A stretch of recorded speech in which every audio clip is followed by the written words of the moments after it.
Hello, everyone. How are you? Hope you're doing well. Welcome to this live webinar on behalf of the TEFL Org. My name's Carl. I'm a teacher trainer, an online teacher. I'm an English examiner as well. I've been lucky enough to have lived in many places around the world, including Southeast Asia, which is the topic of today's webinar. As I said, this is a live one. So please, if you've got any questions, please do put them in the chat. Also, please let us know where you are in the world. As I said, my name's Carl. I live in Northern Ireland, where I work as an online teacher primarily, also as a teacher trainer. I can see that people are saying hello already in there. Please do say hello. And if you've got any questions at all about teaching in Southeast Asia or about teaching English as a foreign language, because we are a teacher training company, we help people to become teachers. So if that's the sort of thing you want to do or the sort of thing you're already doing, please do, and you got a question or you want to just say something about it, please do put that in the chat and I will answer it. Or if not, Alan, who is monitoring the chat, will get onto it as well. Okay, so let's see. Hello. So I should say hello to the people saying hello to me. That's only polite, isn't it? Radwan, hello. Rob, hello. Naina, hi in Birmingham. Oh, Calvin, interesting. You're in Thailand, but from England. So Calvin, if you've got any tips about working in Thailand or teaching in Thailand, or you agree or disagree with me, please do put that in the chat as well, because it's good to get a range of opinions and comments. Prisha's in Casablanca. Oh, beautiful. Honor, hello, is in San Francisco, and all the hellos coming in. Thank you, everybody. Right, so teaching English in Southeast Asia. Right, so let's get going. So first of all, why go to Southeast Asia? Now, I was lucky enough to have lived in Vietnam and taught in Vietnam in Ho Chi Minh City. I taught there at a university. And I really loved it. I really enjoyed it. I think about it now all the time. It was a great place to live and work. And it also allowed me to go and see plenty of other places around Southeast Asia as well. So first of all, Southeast Asia is a very enjoyable place to live and teach. So it's quite enjoyable to live in because it's actually quite well set up for tourists. So, you know, lots of people go to Thailand on holiday, lots of people go to Vietnam on holiday. And because of that, there's quite good transport routes around Southeast Asia to go and see other places. They're also quite used to dealing with non-native, as in non-Thai, non-Vietnamese people coming to live there. So that kind of thing could be quite easy to set up. Banks are quite easy, all that kind of thing to sort out. So it's quite enjoyable and an easy place to live. Teaching, okay, the students on the whole are pretty good. You do get pronunciation problems. You will spend a lot of your time correcting students' pronunciation in Vietnam and Thailand. But, you know, it's quite cosmopolitan cities. They're quite open to various things. They tend to know a bit about the world. So it's always quite interesting to get chatting to the students as well. It has a blend of adventure and livable cities. So what do I mean by adventure cities? I mean cities that might not be sort of on the normal tourist track, or you might not be well known to you. So, for example, Thailand has quite a few big towns outside of Bangkok that you might not have heard of. I mean, probably the next biggest location in Thailand after Bangkok is Chiang Mai. Maybe you've heard of that, maybe you haven't, but it's a great city to go and visit and to work in.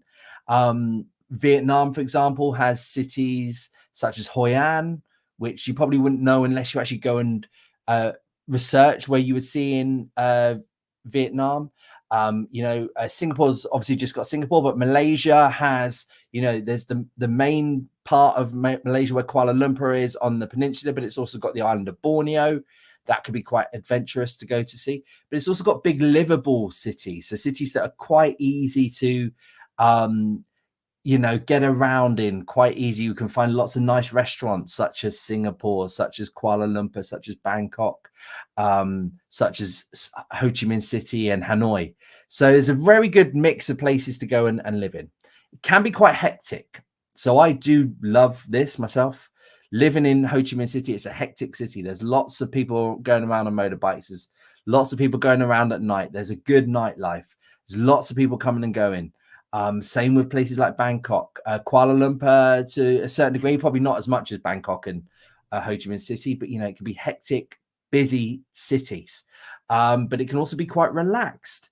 There's a lot of relaxing sort of towns by beaches, by the coastline, beautiful place that you can go and relax and not have such a hectic life. You might not earn as much money because you're not in the big tourist places, but it can be quite relaxed.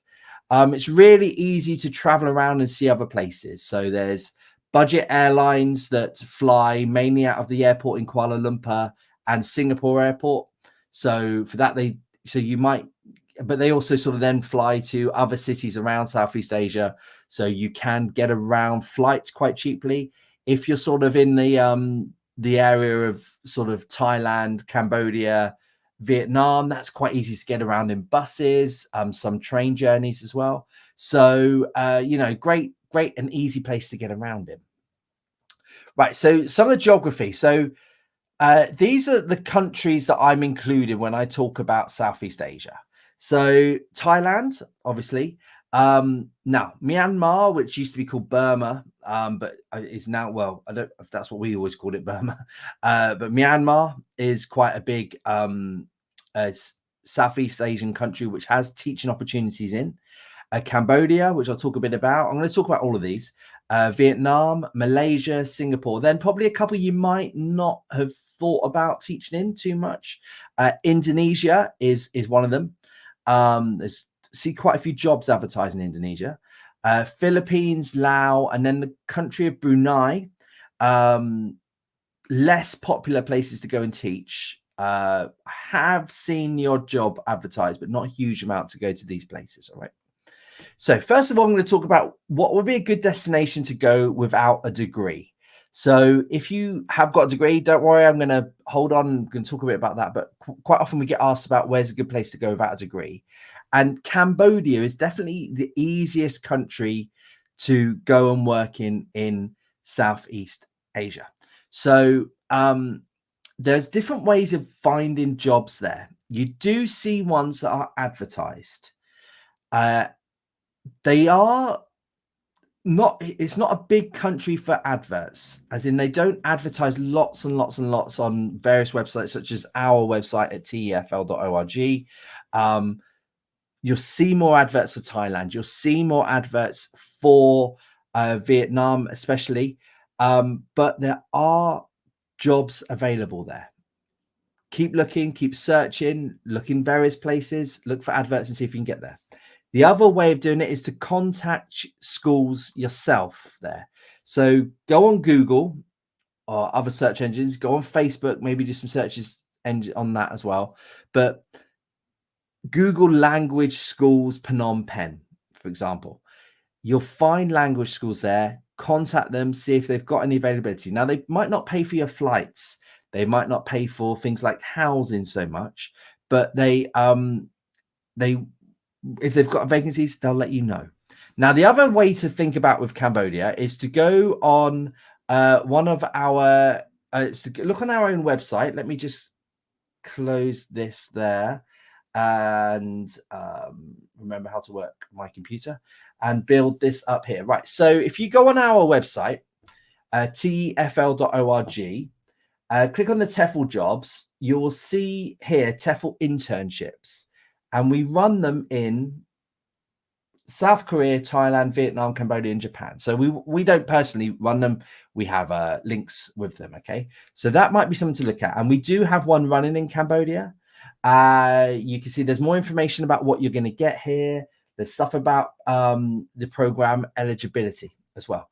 So it's worth looking at that. And just while I've got this up, so I don't have to keep switching, I'm going to say, look, we've also got one in Vietnam.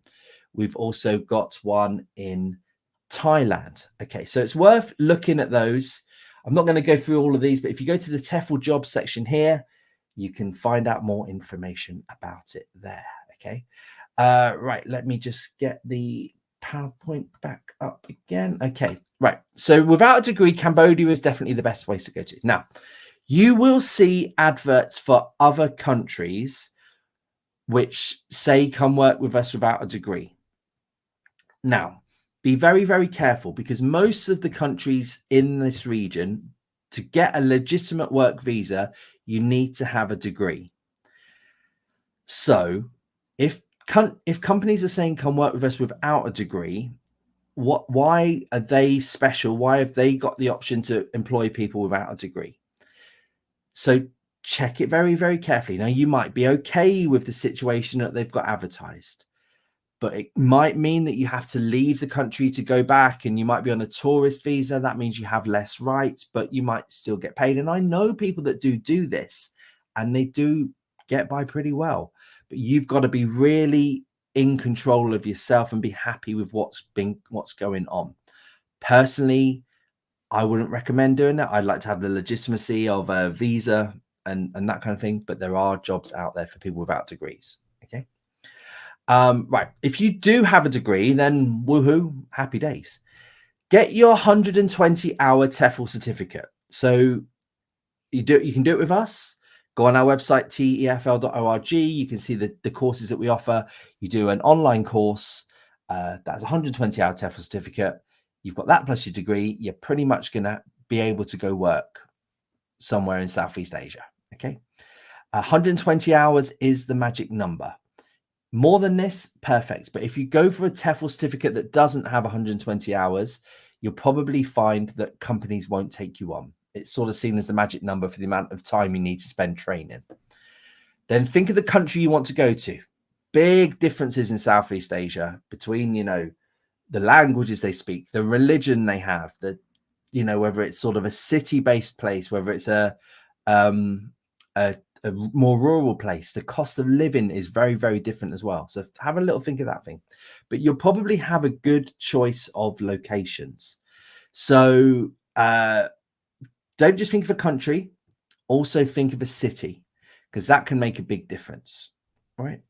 And go online and have a look at them. Look at travel blogs on YouTube, that kind of thing. All right. Think about a young learner's extension to your TEFL certificate. Southeast Asia is pretty big for young learner learning.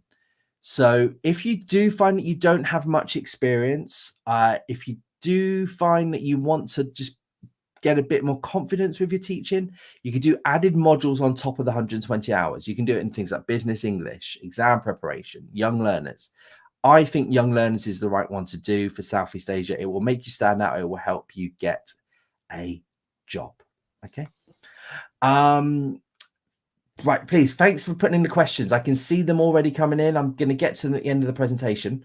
So hopefully I might answer it. But if I don't, your question is going to be answered. Right. If you are a non-native speaker, now I hate this term because really it should be about your ability to speak English. If your first language isn't English, but you do have a very good level of English and you can prove it, I kind of see you as a native level, at least speaker. Okay. And just because you're non-native doesn't mean you're a bad teacher. Okay. Right. However, unfortunately, there are still some prejudices out there about native and non-native teaching. Okay. Southeast Asia is easier to find work than East Asia. So what do I mean by East Asia? I mean China, Japan, Korea mainly. So if you feel that you're a non-native or you don't have the passport, not the language, not the teaching ability, but you don't have the passport requirements to go and work in East Asia because there are limits on who they give out work visas to, Southeast Asia is a better region to go to. All right. If you are seen as a non-native speaker, or if you see adverts that sort of say that you're a non-native speaker, my advice, first of all, is to be flexible. Don't have your heart set on one town or city, and I think you only want to work there. Open your mind a bit more. The reason being is because you do sort of limit yourself quite a bit to certain cities, certain towns. You're going to have more competition for jobs if it is a sort of place where lots of people want to apply to. So lots of people want to go and work in Ho Chi Minh City. Lots of people want to go work in Bangkok. Lots and lots of people want to go work in Singapore. If you can be a bit more flexible, if you can think, right, do you know what? Maybe I can't really get into these jobs in Singapore that I've been applying to. Think about Kuala Lumpur. It's not a million miles away. It's a really interesting city to go to. You can go see Singapore at the weekends. Look at the visa regulations for the country. So I could list, when I've done this before, when I first started doing these webinars, I listed a country, for example, Thailand, and I could say sort of what countries will go there. It would take a long time to do that. And I'd get loads of questions about saying, what about this country? What about my country? You've got to do a bit of research yourself. Look at visa requirements, Thailand, visa requirements, Cambodia, visa requirements, Singapore. See if your country is eligible to get a work visa to go there. That's a simple thing to do. All right. Also, adverts. If you see a job and it's advertised in Thailand, it's advertised in Singapore that you want to, and you're not sure whether you're going to go for it, whether you're going to get it, apply anyway. And then maybe your passport visa regulations will let you down. That's not your fault, really, is it? It's, you know, the countries, the politics involved, the international relations. So if you see a job, go for it. Don't be disheartened. Keep up, keep going, because there will be jobs out there. We have placed many people who are seen as non-native speakers in Southeast Asia. Be ready to prove your English. And quite a lot of non-native teachers that I speak to don't really think about this, but if you feel you've got a great level of English and you see jobs where it says native level teachers required, they might ask you to prove your English with something like an IELTS test, a Duolingo test, a Trinity test, a Cambridge test, whatever it might be. Get ready to look at the different tests that are good for you, ones that work for you, see if you can prove it. And then you can say, look, you want native level? Look, I am IELTS 8. I'm IELTS 8.5. I am a native level speaker of English. Right, let's get into some of the countries. Thailand. So there's usually a really good range of jobs in different locations in Thailand. So Bangkok is the major one, and most jobs you see there. But I've already spoken about Chiang Mai, great place to go live. You will also see jobs in more sort of rural towns, rural cities. Now, a lot of these are suburbs of Bangkok, because Bangkok is quite a big city. So, you know, there can be pretty good links. There can also be some pretty bad links if it's quite rural. But have a little look and think about, okay, do you know what? I don't necessarily want to be in Bangkok with all the tourists. I could be a bit further out. Go for it. Thailand, a lot of work is advertised in country. So yes, you will see adverts to go teach in Thailand when you're in the UK or in America or India, wherever you are. And they might pay for your flights and they might pay for your visas and that kind of thing. But a lot of jobs are advertised to people that are already in Thailand. So the downside of that is you might have to pay for your own flights. You might have to sort of pay for your own insurance and visa costs, but it could still be a good place to go. Plus side of that is once you're there, you can maybe move around quite a bit to different places if you see jobs that are better paid or suit you a bit better. Teachers are quite well respected in Thailand. So students are good, students are fun, students are nice. You don't really have such a problem with, as you do get in sort of East Asia, with quiet students. Thai students tend to be a bit more outgoing, a bit more friendly, a bit more nice. Really recommend you check the rate of pay for jobs you see in Thailand, especially if you're going to be in Bangkok. So what does that mean? That means Bangkok is expensive. If you want to live in the center bit of Bangkok, it can be quite expensive to rent a flat. If you're going to work on the outside, look where your school is. Do you have to pay for transport costs? All that kind of thing in Bangkok. But, you know, if you're outside Bangkok, it's probably a bit better. And look at the package as a whole. Are they paying you accommodation? Will they help you find your accommodation? Don't just look at the bottom line of the wage. Right, Vietnam. Vietnam is a big country with a lot of different, as in size-wise. I mean, it's got a big population as well, but size-wise. So it's quite narrow and long. So what does that mean? It goes in the south, it's quite tropical. I've been up in the north on my motorbike and I've seen snow. So you've really got to sort of think, what do you want? Are you okay to be a bit cold in the winter? Hanoi is a great place. Do you want to be hot, tropical the whole time? Go down south towards Ho Chi Minh City. Very different sort of feel to them both. Hanoi is maybe seen as a bit more traditional. Ho Chi Minh City is seen as a bit more bustling international. There's also a big range of jobs you see in Vietnam. The economy is growing and people want their kids to learn English. There's companies that want business English. There's also students that want to go study abroad. They need to do their IELTS or their Trinity or their Cambridge test. There's a big range of jobs. All of those need lessons. You do, though, usually see quite good packages in terms of flights and accommodations from outside Vietnam. They do tend to be quite open to offering you flights, to helping you out with visas, to sorting out your accommodation when you arrive, maybe more than other places in Southeast Asia. So that is a good sign. It is an amazing place to see, and it is generally quite cheap to live on the whole. You can live cheaply in Vietnam if you eat locally and if you shop locally.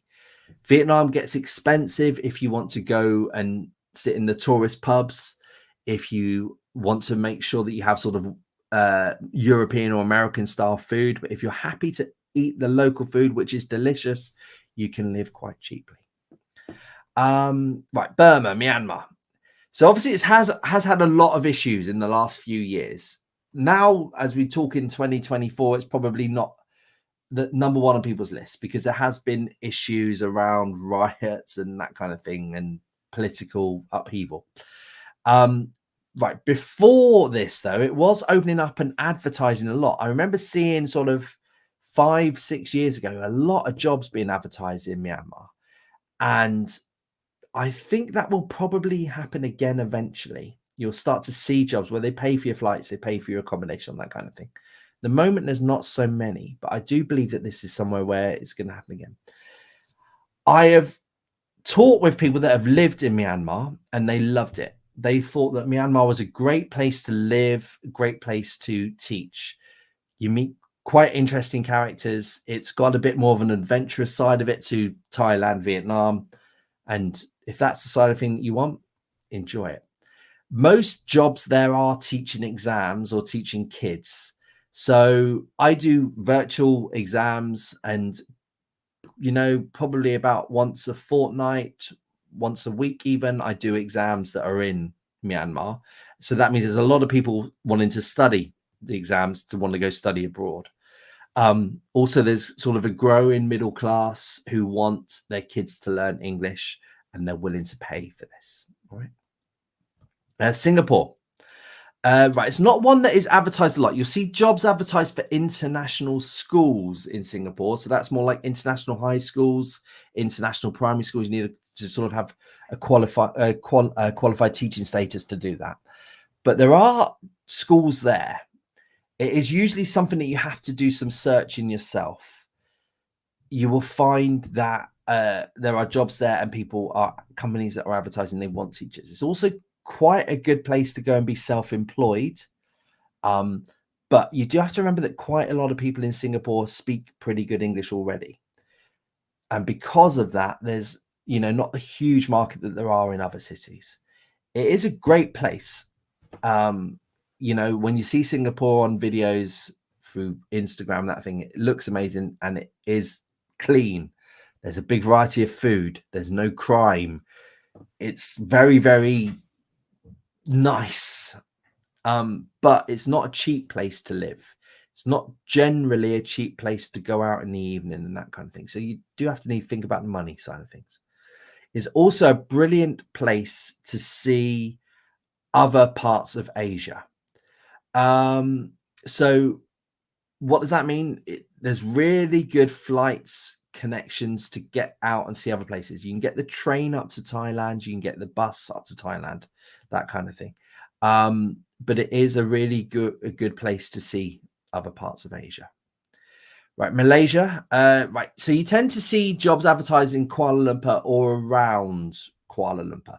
There's quite a few international universities that have advertised that have been built near Kuala Lumpur.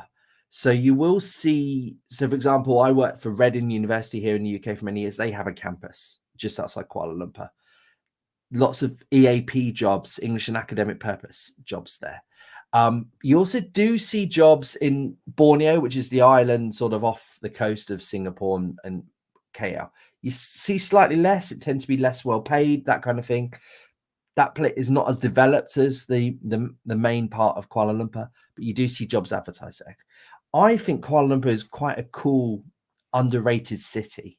I think it's very multicultural. I think there's different areas, different parts of it that's good. I actually think Kuala Lumpur is a nice place to go and live for myself. It's poorer but beautiful, Borneo. You know, it's tropical. There's more adventurers, that kind of thing. You can go off into the jungles and that kind of thing. But it's worth thinking about. Malaysia is not on everyone's radar, so you can be a bit more picky. Some people are put off because they've sort of you don't hear about it as much. You know, when you say you're going to Southeast Asia, people don't tend to say they're going to Kuala Lumpur. They tend to say they're going to Thailand, Vietnam, maybe Singapore. So because of that, if you see jobs, there's probably less people going for them, and you can maybe be a bit more picky, or they could be a bit more open to taking you on.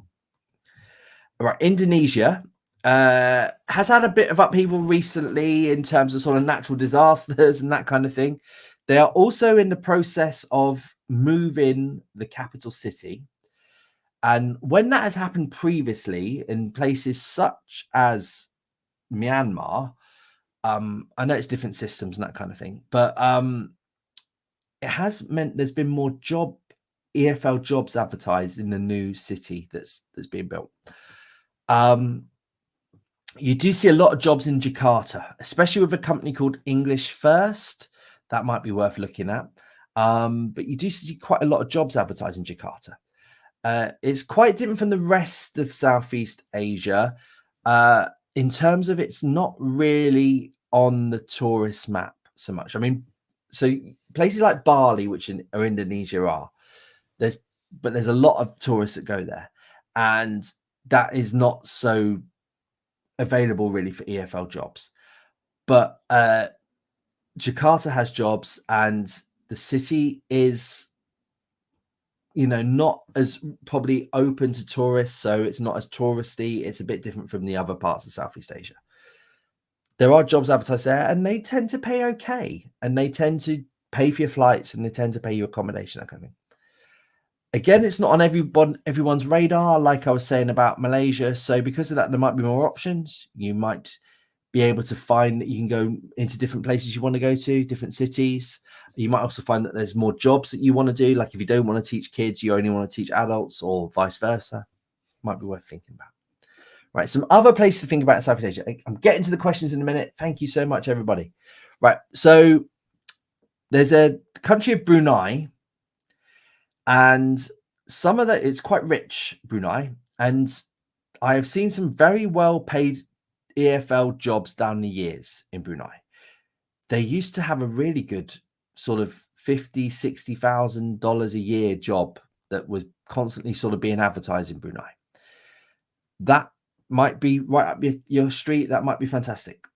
I don't think there's as much to do. It also can be quite restrictive because it's quite a strict Muslim country. So it's worth sort of thinking about if that's the sort of thing you want to have a look at.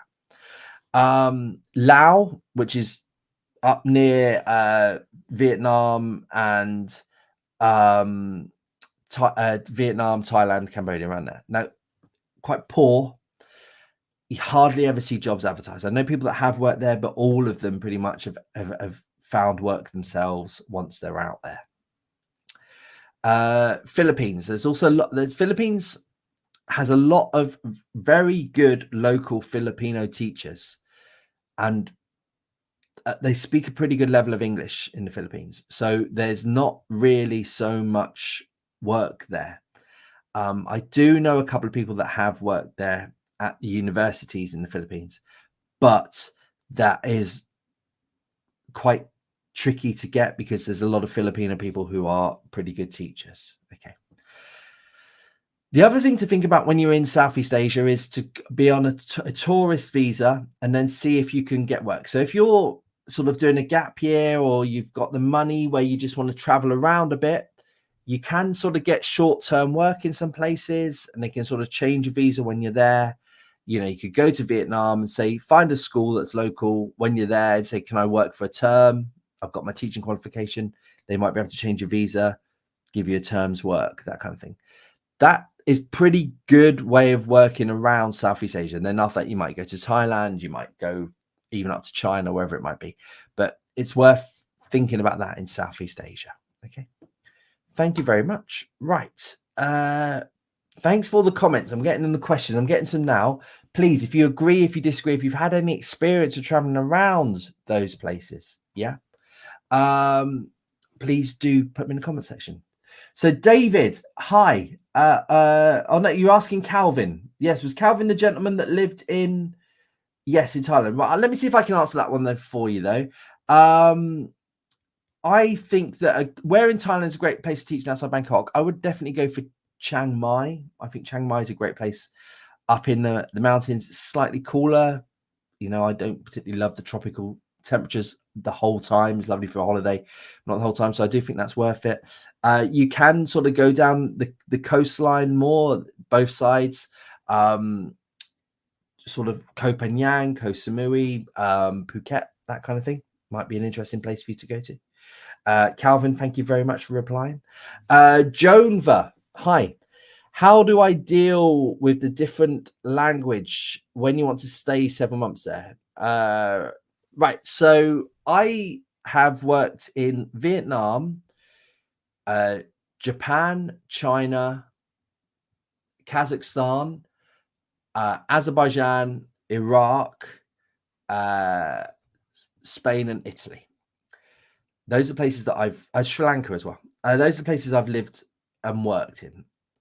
And I can tell you right now that I arrived in each of those countries without speaking a word of the local language. After a year of being in Vietnam, I tried to learn the language. All I could do by the end of my year in Vietnam was direct a taxi left or a taxi right. Japan, I had a bit more success with the language, and I did okay, could get pretty well. The other countries I left without really speaking a word. And all of those countries, I've rented apartments, I have had fun, I've traveled around, and I enjoyed it. You don't need to speak the local language. And sometimes it can work against you if you can speak the local language to a good level. Yes, it's great for restaurants and that kind of thing, but using it in the classroom can be a bit of a put off for companies. They don't want people to come into Vietnam and speak Vietnamese in the classroom. You're there to teach English. You're there to help the students improve their English. So can be seen as a bit negative if you are of a good level. Yes, it's great to learn a few words. Students love it if you speak a few words, but it's not at all needed. And most schools will help you to get apartments, will help you to get open bank accounts, all that kind of thing.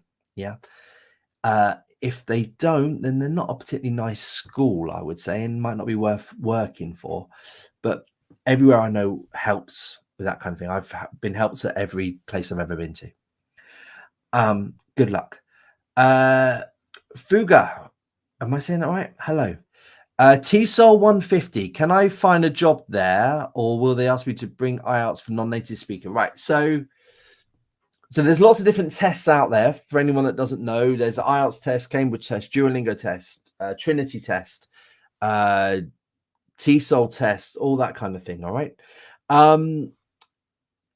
If you've already taken one of these tests, what you need to do is, if you type into Google, my score equivalent CFR, and it'll tell you what level yours is compared to IELTS. And they will, if you can show to the school that you're applying to, look, I've got a TESOL score of 150. That is the equivalent of IELTS 7, IELTS 8. I don't know what the equivalent is, Fuga. You've got to look that up yourself. I might be way off here, but if it is the equivalent of like IELTS 8, IELTS 9, whatever it might be, then you can say, look, here you go. I can prove my level of English. Will they accept it? The answer is hopefully, but sometimes they do want to have a more widely known test. And they also sometimes want you to have done a test where you do your reading, writing, listening, speaking. I don't know the TESOL test that well. I don't know if it has the 4 skills component or is it just one. Might be Fuga. I don't know. But why not just say, look, this is me. This is a score I've got. Can I please go for it? Prisha, hi. Do you need a degree to do the 120-hour certificate? You do not.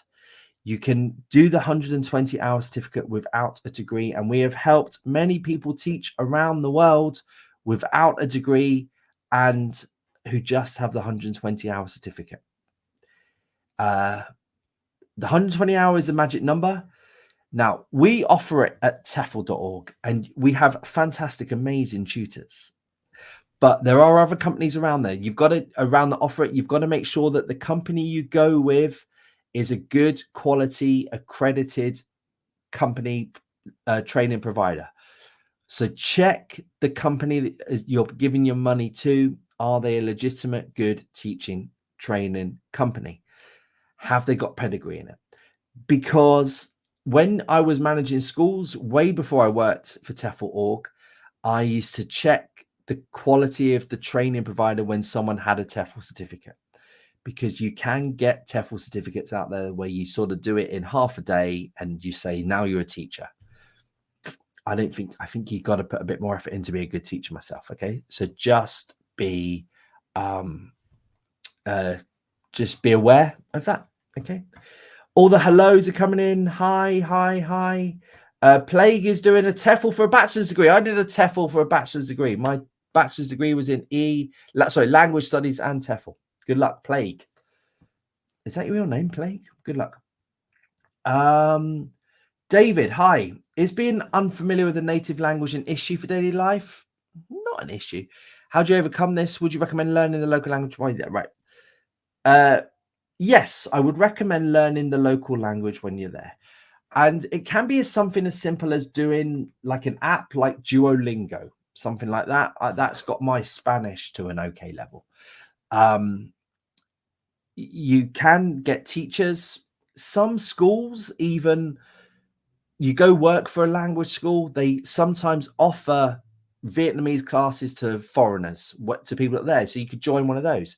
When I worked in Sri Lanka, they were offering Sinhalese classes for their teachers. Okay.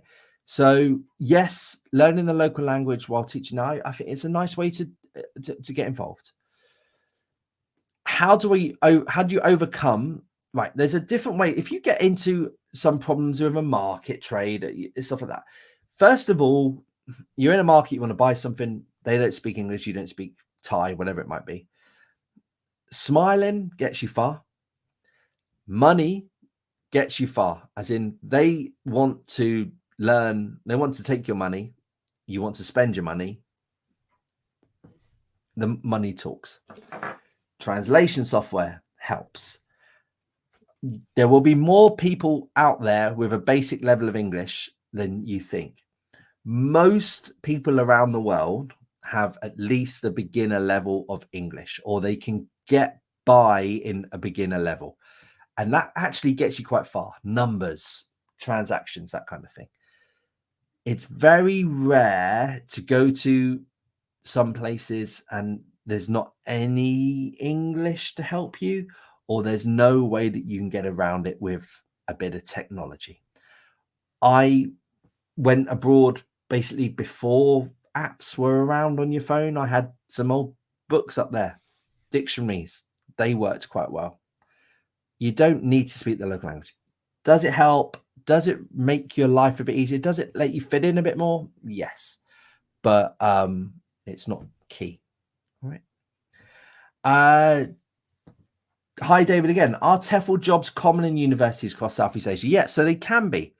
So, and within universities, they have a range of subjects that you might be teaching. You might be teaching English as an academic.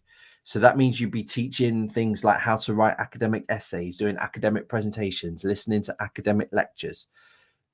Universities also offer just general conversation classes for their students.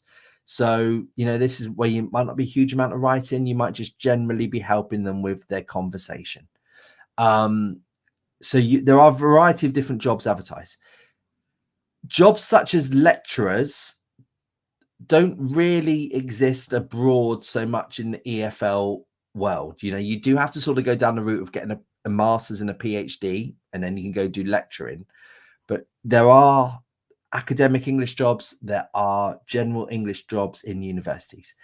And sometimes they pay a bit more than other jobs, and sometimes they don't actually. So it really does depend on sort of the ones you see.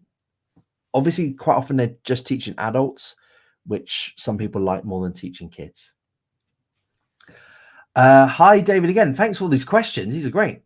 Do a lot of schools offer to renew your annual contract, so they wish to change teacher every year? So, generally, they like to renew. Why take the if you've been a good teacher over the last year, your students like you, and your colleagues like you, and you've done a good job with your students, why would they risk taking in another teacher? Now, there are caveats to that sometimes there are, I don't know for Southeast Asia off the top of my head, but sometimes there are rules into how many times you can renew a visa. That might be a reason, but that sort of kicks in maybe after 4 or 5 years. And quite often you can just go work at another school. Yeah, so no, they do tend to keep renewing them. What sometimes happens though is as you stay there longer, maybe sometimes in the second year or the third year, they're not going to pay for your accommodation. That happens sometimes. So if you've arrived in the first year, they're paying your accommodation. Second year, they might say, well, actually, now you're here, you're almost like permanent here. We're not going to pay you accommodation. Now, that's something to check, okay? But that wouldn't really stop me taking or applying for a job, to be honest with you. You know, because then you might be able to move to another school where they then pay for your accommodation. You never know. Okay. Good luck. Jennifer, hi. Is 700 euros salary for living enough for living in Thailand? Right. Interesting one, this. So there's a few things I would want to find out there for you, Jennifer, is are they paying your accommodation? If they're paying your accommodation, if they're paying for your insurance, you know, 700 euros a month, I'm guessing, on top of all of your accommodation, on top of them paying for your flights, all that kind of thing isn't bad. You could live in Thailand on that after tax, I'm guessing. All right. So yes, but could you feel the but coming, Jennifer? Bangkok is expensive. If you're in Bangkok, you know, and you like going out, you like going to nice restaurants, yeah, that might go quite quickly. Are you happy eating the local food, the local street food? Beautiful Thai food. You'll be okay. That'll be good. Depends on you, Jennifer. Do you like to spend lots of money? My wife once worked in Mexico, and I think she got about $400 a month or $500 a month. She managed to save money. I would never be able to save money on that much money, but she saved money. So a lot of it does depend on you, depends where you're going, depends on what you're doing. Probably doesn't answer your question, Jennifer, but good luck. D, is there an upper age limit for Thailand, Cambodia, or even Indonesia, Jakarta? Most of this seems geared up for younger people. Really? I'm not sure it's geared up for younger people on a gap year.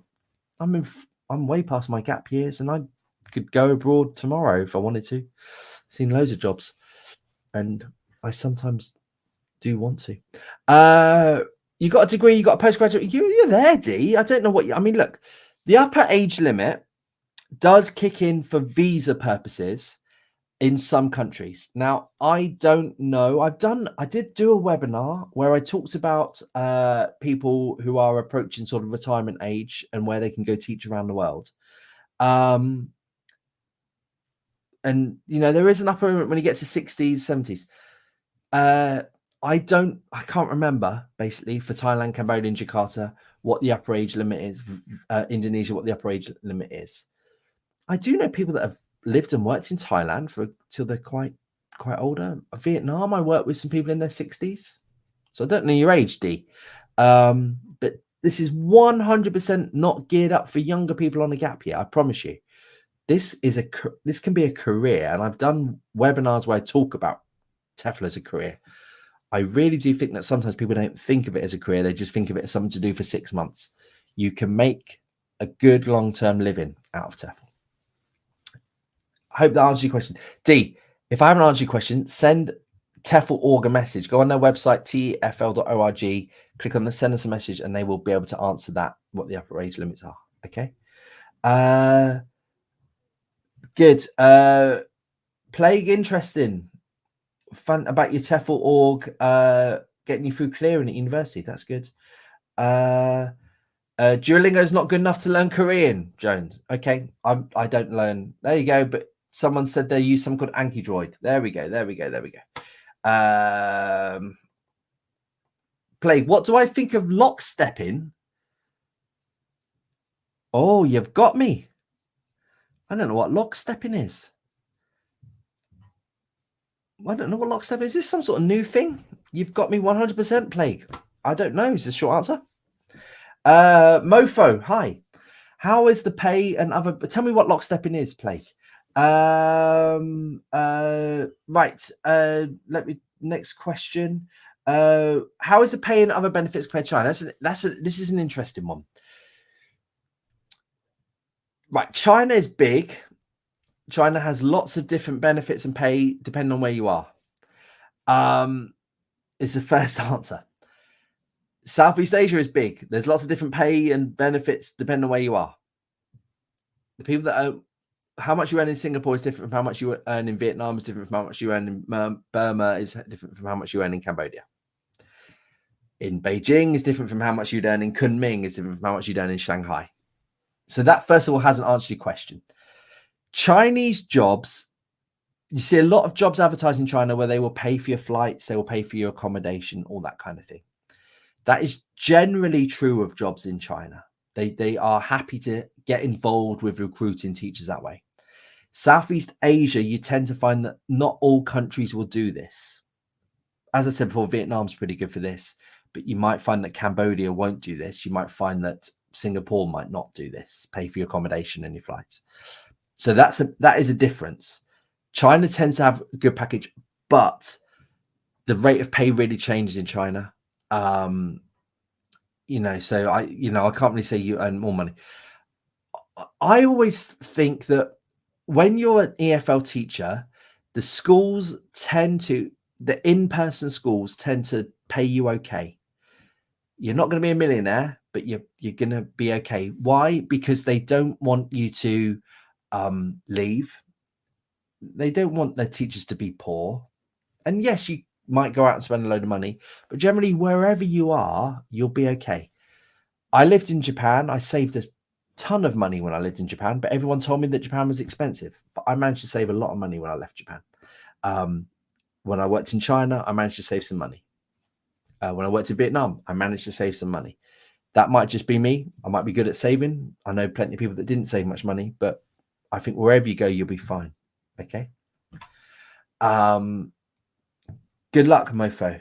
And I think, look, I'm really enjoying all of the questions, but I think we've run out of time.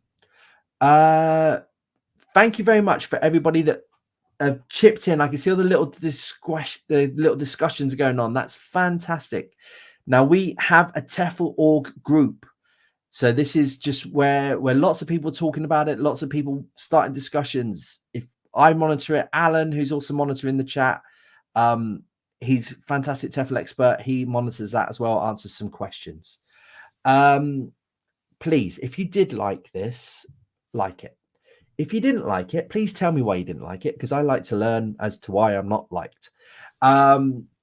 We do these webinars weekly on a range of topics, and we have done lots and lots of ones. So if you're watching this on YouTube or Facebook or LinkedIn, wherever you are, there are more around it on a range of different topics worth looking at to see if I have covered the sort of thing that you're asking for. Thank you very much, everybody. Enjoy. It's Wednesday afternoon here. Enjoy the rest of your day wherever you are. Bye-bye.